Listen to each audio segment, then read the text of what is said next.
నువ్వు ఇంకేదో చెయ్యి, పొర్లుడు దండాలు పెట్టు, మోచిప్పలు అరిగిపోయేలాగా భగవంతుడికి ప్రాణమిల్లు, సాష్టాంగ నమస్కారం చేయి, గుడికెళ్ళు, మసీదుకెళ్ళు, దేవాలయంకి వెళ్ళు.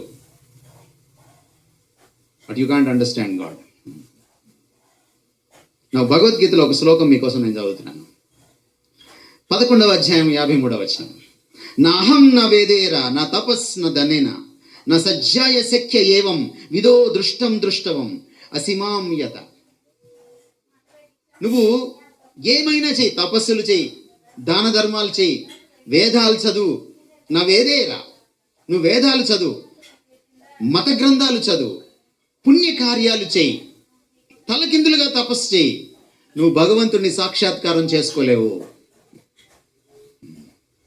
సత్యవేదంలో మాట కూడా చదువుతున్నాను.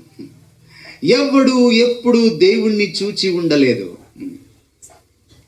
క్రిస్మస్ రోజున ఆ క్రీస్తే మనందరికీ దేవుణ్ణి చూపించడానికి వచ్చాడు. అద్వితీయ కుమారుడు.